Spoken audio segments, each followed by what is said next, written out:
அனைவருக்கும் வணக்கம். இந்தியாவின் இளம் தலைவர் ஜெகன்மோகன் ரெட்டி வீழ்ந்தது எப்படி? 2019 மிக நேர்மையான ஒரு முதல்வரா மற்ற முதல்வர்களுக்கெல்லாம் எடுத்துக்காட்டா விளங்கின ஜெகன்மோகன் ரெட்டி இப்போ 2024 நாடாளுமன்ற தேர்தல் மற்றும் சட்டமன்ற தேர்தலில் படுதோல்வி அடைஞ்சிருக்காரு. 2019 நடந்த சட்டமன்ற தேர்தலில் ஒரு பெரும்பான்மை ஆட்சி அமைச்சிருந்தார். அது ஜெகன்மோகன் ரெட்டி இப்போ எதிர்க்கட்சி அந்தஸ்து கூட வர முடியாத மாதிரி போயிருக்காரு. அதே போல 2019 மிக படுதோல்வியை தழுவிய சந்திரபாபு நாயுடு, தெலுங்கு தேசம் கட்சியை சேர்ந்த சந்திரபாபு நாயுடு இப்போ ஒரு அசுர வேகம் எடுத்து மிகப்பெரிய ஒரு வெற்றியை பதிவு செஞ்சு ஆந்திராவில் தன்னுடைய ஆட்சியை தன்னிச்சையா அமைச்சிருக்காரு. மிகப்பெரிய ஒரு வெற்றியை பதிவு செஞ்சிருக்காரு. இளம் தலைவர் ஜெகன்மோகன் ரெட்டி தோல்வி அடைந்தது எப்படின்னு சொல்லி தான் நம்ம அந்த காணொலியில் முழுமையாக பார்க்க போகிறோம். ஆந்திராவில் மொத்தம் 175 சட்டமன்ற தொகுதி மற்றும் 25 பாராளுமன்ற தொகுதிகளை உள்ளடக்கியது. இப்போ 2024 நடந்த சட்டமன்ற தேர்தல் மற்றும் நாடாளுமன்ற தேர்தலில் மொத்தமாக தெலுங்கு தேசம் கட்சி, அதான் சந்திரபாபு நாயுடோட கட்சி 135 இடங்களை வென்று பெரும்பான்மையாக ஆட்சி அமைச்சிருக்குது. ஆந்திராவோட முன்னாள் முதல்வர் ஜெகன்மோகன் ரெட்டி வெறும் 11 இடங்களை பெற்று எதிர்க்கட்சி அந்தஸ்து கூட வர முடியல. அந்த அளவுக்கு மிக படுதோல்வியை தழுவியிருக்கார். ஆந்திராவோட முன்னாள் முதல்வர், ரொம்ப நேர்மையான முதல்வர்னு சொல்லி அறியப்பட்ட ஜெகன்மோகன் ரெட்டி தோல்வி அடைஞ்சது எப்படின்னு நம்ம பார்க்க போனோம்னா அதுக்கு பல்வேறு காரணங்கள் இருக்கு. அதுல முதல் காரணமா சொல்லப்படுறது விலைவாசி உயர்வு. முதல்வர் ஜெகன்மோகன் ரெட்டி வந்ததுக்கு அப்புறமா மக்களுக்கு கண்டபடி இலவசங்களை கொடுத்து எல்லா விலையும் ஏற்றி விட்டுட்டாரு. மக்கள் சராசரியாக வாழ முடியாத ஒரு நிலைக்கு தள்ளப்பட்டிருக்காங்க. பால் விலை உயர்வு, மின்சார கட்டண உயர்வு, பேருந்து விலை உயர்வு, சொத்து வரி உயர்வு, வீட்டு வரி உயர்வு, குடிநீர் கட்டணம் உயர்வு, இந்த மாதிரி எத்தனை கட்டணங்கள் இருக்கோ சாதாரண ஒரு பால் விலையில் ஆரம்பித்து பருப்பு விலை வரைக்கும் எல்லாமே விலையை கூட்டி மக்களோட அத்தியாவசிய தேவைகள் சாதாரண ஒரு வாங்க முடியாத நிலைக்கு மக்கள் தள்ளப்பட்டிருக்காங்க. இதான் மிக முக்கியமான ஒரு காரணமாக சொல்லப்படுது. அது போக அவருடைய அப்பா ஒய்எஸ்ஆர் ராஜசேகர ரெட்டி இருக்கார் இல்லையா, அதான் ஜெகன்மோகன் ரெட்டியோட அப்பா. இவர் 2019 சட்டமன்ற தேர்தலில் ஜெயிச்சதுக்கு அப்புறமா நம்ம இந்த 5 வருஷத்துல நம்மளோட அப்பாவோட பேரை எல்லா இடத்துலையுமே நிறுவிடணும், அப்பாவுக்கு எல்லா இடத்துலையுமே அடையாளங்களை பதிச்சிடணும் அப்படின்னு சொல்லி இந்த ஒய்எஸ்ஆர் ராஜசேகர ரெட்டிக்கு எல்லா இடத்துலையுமே பேரை பதிச்சிருக்காரு. ஒய்எஸ்ஆர் ராஜசேகர ரெட்டி பேருந்து முனையம், ஒய்எஸ்ஆர் ராஜசேகர ரெட்டி நூலகம், ஒய்எஸ்ஆர் ராஜசேகர ரெட்டி கல்லூரி, ஒய்எஸ்ஆர் ராஜசேகர ரெட்டி பள்ளி, ஒய்எஸ்ஆர் ராஜசேகர ரெட்டி பூங்கா, ஒய்எஸ்ஆர் ராஜசேகர ரெட்டி சாலை, ஒய்எஸ்ஆர் ராஜசேகர ரெட்டி கடற்கரை சாலை, ஒய்எஸ்ஆர் ராஜசேகர ரெட்டி தெரு, ஒய்எஸ்ஆர் ராஜசேகர ரெட்டி கழிப்பறை, இந்த மாதிரி கழிப்பறையில் ஆரம்பித்து கல்லூரி வரைக்கும் எல்லா இடத்துலையுமே தன்னுடைய அப்பா ஒய்எஸ்ஆர் ராஜசேகர ரெட்டியோட பேரை எல்லா இடத்துலையும் பதிச்சிருக்காரு. இது மக்கள் மத்தியில் மிகப்பெரிய ஒரு வெறுப்பு அரசியல் உண்டாகியிருக்கு. இது போக தன்னுடைய அப்பா ஒய்எஸ்ஆர் ராஜசேகர ரெட்டிக்கு ஆந்திரா முழுவதும் சுமார் 600க்கும் மேற்பட்ட சிலைகளை நிறுவியிருக்காரு. இதெல்லாம் ஆந்திராவோட முதல்வர் ஜெகன்மோகன் ரெட்டிக்கு ஏற்பட்ட மிகப்பெரிய ஒரு பின்னடைவாக சொல்லப்படுது.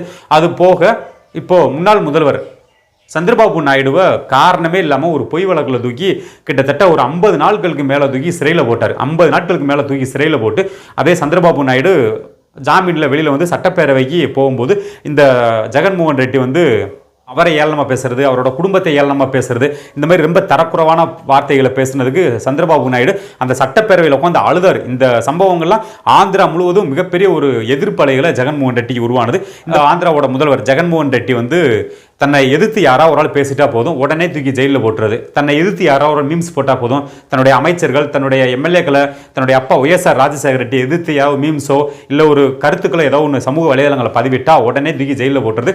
4 மாதம் 5 மாதம் வெளியில் வர முடியாத மாதிரி குண்டாசு வழக்கில் போட்டு உள்ள தள்ளியிருக்காரு. இதெல்லாம் சேர்த்து தான் ஒய்எஸ்ஆர் ராஜசேகர ரெட்டிக்கு மிகப்பெரிய ஒரு பாடத்தை இந்த தேர்தலில் போட்டியிருக்காங்க. இதெல்லாம் பார்க்கும்போது உங்களுக்கு ஏதோ ஒரு ஞாபகப்படுத்துமே. அதான் இங்கே ஐயா முதல்வர் ஸ்டாலின் இவர் என்ன இங்கே பண்ணுறாரோ இதவே தான் இங்கே ஐயா ஜெகன்மோகன் ரெட்டி பண்ணியிருக்காரு. இவர் எப்படி இங்கே ஐயா கருணாநிதி பேருந்து முனையம், ஐயா கருணாநிதி கல்லூரி, ஐயா கருணாநிதி பள்ளி, ஐயா கருணாநிதி நூற்றாண்டு ஏறுதழுவுதல், ஐயா கருணாநிதி நூலகம், இந்த மாதிரி எல்லா இடத்துலையுமே ஐயா கருணாநிதியோட பேரை இங்கே எப்படி ஐயா முதல்வர் மு க ஸ்டாலின் பதிக்கிறாரோ அதே போல தான் அங்கே ஆந்திராவில் அவர் இந்த வேலை செஞ்சிருக்காரு.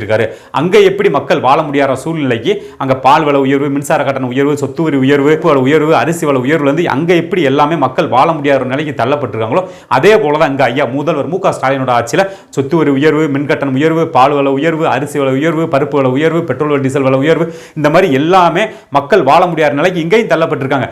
இங்க இவ எப்படியோ அங்க அவங்க அப்படி அந்த மாதிரி மிகச்சிறந்த ஆட்சியை ஸ்டாலின் மாதிரியே கொடுத்திருக்காரு. அதான் தோல்விக்கு மிக ஒரு முக்கியமான ஒரு காரணமாக சொல்லப்படுது.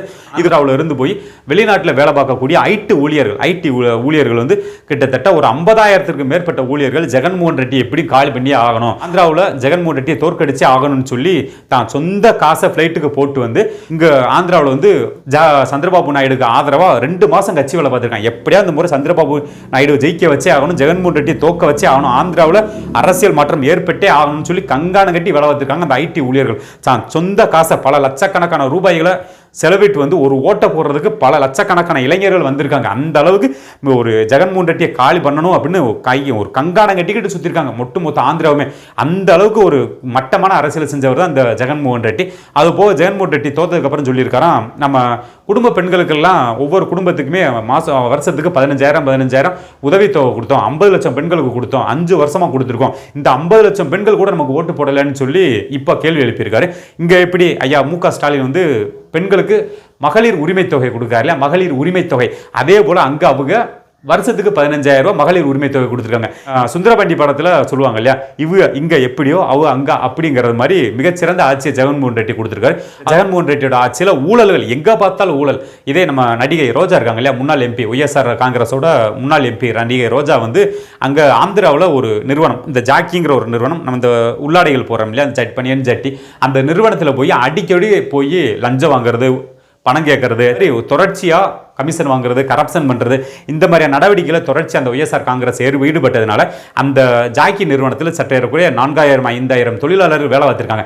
உடனே இவங்களுக்கு பணம் கொடுத்து நம்மளால் லாபம் சம்பாதிக்க முடியாது, சும்மா எப்போ பார்த்தாலும் காசுன்னு அரிக்கிறாங்க, எம்பி வந்து காசு அடிக்கிறான், எம்எல்ஏ வந்து காசு அடிக்கிறான், இவங்களுக்கு நம்ம பணம் கொடுத்து சம்பாதிக்க முடியாதுன்னு அந்த ஜாக்கி நிறுவனம் அந்த ஆந்திராவில் விட்டு காலி பண்ணி பெங்களூரே போயிருச்சாமா. அந்த அளவுக்கு ஊழல்கள் நிறைந்த ஒரு ஆட்சி தான் ஐயா ஜெகன்மோகன் ரெட்டி ஒரு 5 வருஷமாக கொடுத்துருக்காரு. இந்த ஜெகன்மோகன் ரெட்டி ஜெயிச்சோடனே இந்தியாவோட ஊடகங்கள் எல்லாமே பேசினாங்க, ஆந்திராவில் வந்து அப்படியே ஒரு பொற்கால ஆட்சி நடக்குது, நாம் கட்சியோட செயற்பாட்டு வரையறை ஜெகன்மோகன் ரெட்டி கையில் வச்சிருக்காரு என்னமோ, அப்படியே நாம் கட்சியோட செயற்பாட்டு வரையறை மாதிரி அங்கே ஆட்சி அதிகாரத்தில் அப்படியே ஆட்சிக்கிறாரு.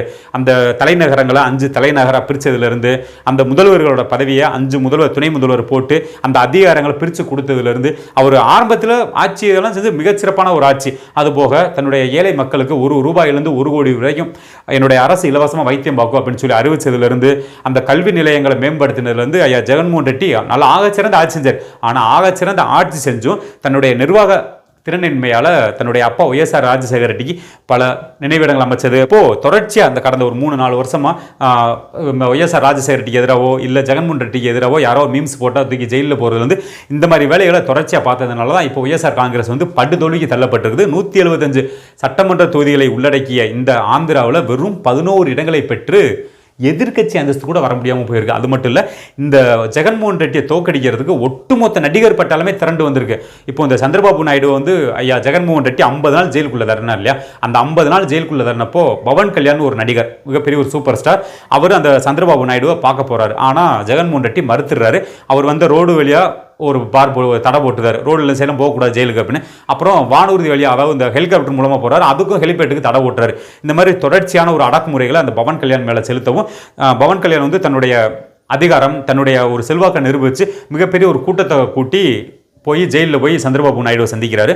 சந்திரபாபு நாயுடு இருக்கிற நிலைமையை பார்த்துட்டு வெளியில் வந்தோடனே அறிவிச்சார் பவன் கல்யாண், இந்த முறை கண்டிப்பாக சந்திரபாபு நாயுடோட நான் கூட்டணி வைப்பேன், அவர் சந்திரபாபு நாயுடு எனக்கு சீட்டு கொடுக்கட்டும், இத்தனை சீட்டு அத்தனை சீட்டுக்கு கணக்கெல்லாம் கிடையாது, எனக்கு கண்டிப்பாக அவர் சீட்டு கொடுத்தாலும் கொடுக்காட்டி இந்த முறை நான் சந்திரபாபு நாயுடு தெலுங்கு தேசம் கட்சியோட என்னோட கட்சி கூட்டணி வைக்கணும்னு சொல்லி அந்த இடத்துல பகிரங்கம் அறிவிச்சார். அதே போல் பகிரங்கம் அறிவித்து அந்த ஒட்டுமொத்தமாக பவன் கல்யாணோட தம்பி அவரும் ஒரு மிகப்பெரிய ஒரு நடிகர், அவர் அதுபோக ஆந்திராவோட ஒட்டுமொத்த நடிகர் பட்டாளமே ஒய்எஸ்ஆர் ராஜசேகர ரெட்டிக்கு எதிராக திரும்பிடுச்சு.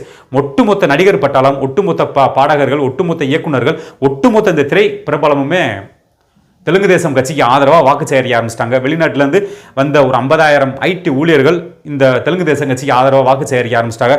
அது போக இந்த ஜெகன்மோகன் ரெட்டிக்கு எதிராக இங்கே மக்கள் ஜெகன்மோகன் ரெட்டி செஞ்ச ஊழல்கள், ஜெகன்மோகன் ரெட்டி ஆட்சியில் ஏற்பட்ட ஒரு சில சின்ன சின்ன ஊழல்கள் எல்லாம் மக்கள் கருத்தில் கொண்டு இந்த நடந்த சட்டமன்ற தேர்தல் மற்றும் நாடாளுமன்ற தேர்தலில் ஜெகன்மோகன் ரெட்டி வரலாற்றிலே பதிவு செய்ய முடியாத அளவுக்கு மிகப்பெரிய ஒரு தோல்வியை சந்திச்சிருக்காரு.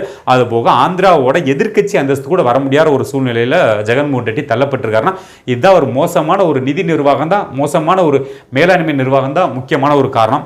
அதே போலங்க ஐயா ஸ்டாலின், இவர் எத்தனை நாளைக்கு தன்னுடைய அப்பா கருணாநிதிக்கு இங்கே கருணாநிதி ஏறுதழுதல், கருணாநிதி சிலை, கருணாநிதி நூற்றாண்டு நூலகம், கருணாநிதி நூற்றாண்டு பேருந்து முனைவம்னு சொல்லி எத்தனைக்கு தான் பேர் வைப்பீங்க? மக்கள் ஆட்சி அதிகாரம் மாறும்போது இன்னைக்கு ஆந்திராவில் எப்படி ஒய்எஸ்ஆர் ராஜசேகர ரெட்டிய சிலைகளை மக்கள் அடித்து நொறுக்குறாங்களோ, ஒரு காலத்தில் ஒய்எஸ்ஆர் ராஜசேகர ரெட்டியோட சிலைக்கு பாதுகாப்பு இருந்த காவலர்கள் இதை யார் உடைச்சான்னு எனக்கு தெரியலன்னு கை விரிச்சிட்டு போகிறாங்களோ, அதே போல் அதே சூழ்நிலை ஒரு நாள் தமிழ்நாட்டுக்கு வரும்.